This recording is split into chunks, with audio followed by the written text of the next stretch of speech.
Welcome. Today, we confront one of the most powerful thieves of our future, the sunk cost fallacy. This cognitive bias operates in the quiet corners of our decision-making, anchoring us to our past, often against our own best interests. It's the silent thief that steals your future by constantly reminding you of what you've already invested: time, money, effort, or emotion. The sunk cost fallacy is a bias where we continue an endeavor, not because it serves us now, but because we've already poured resources into it. Why does this happen? Our brains are wired to perceive abandonment as a painful loss. This trap manifests in everyday life: finishing a bad book you paid for, staying in a toxic career for the credentials, or clinging to a dead-end relationship because of the years invested. While this was a survival mechanism for our ancestors, in the modern world, this bias becomes a lethal trap, keeping us committed to misery. Let's explore the core psychological reasons we choose the certainty of misery over the uncertainty of change. First, loss aversion. The psychological pain of losing an investment is about twice as powerful as the joy of gaining, making us manage emotional trauma, not rational decisions. Second, the ego protection mechanism. Walking away feels like an admission of failure, which is a major blow to our ego.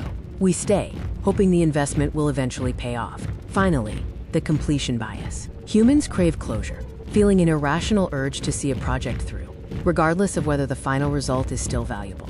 To break free, we must reframe the cost, pivot from a retrospective mindset focused on sunk costs to a prospective one focused on opportunity costs. The key is understanding that money, time, or effort already spent on a failing venture is a sunk cost. It is gone and cannot be recovered. Instead, focus entirely on the opportunity cost. If I stop this now, what can I do with my time and energy tomorrow? This dissolves the trap's illusion. The most successful high performers are those who fail the fastest. Here are 3 actionable strategies to build your exit strategy. First, the outsider test. Ask yourself, if I were a consultant with no prior investment, would I recommend staying the course? If the answer is no, then pivot. Second, set predefined exit criteria, or tripwires, before you start. By setting rules when you are objective, you bypass emotional resistance later. Third, normalize pivoting. Cutting losses is not weakness. It is a sophisticated strategic recalibration and the highest form of self-respect.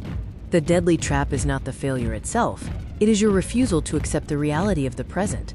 Stop wasting resources on a failing cause that you need for your next breakthrough. Letting go is not a loss. It is an investment in your own freedom. The best time to walk away is the moment you realize it has no future.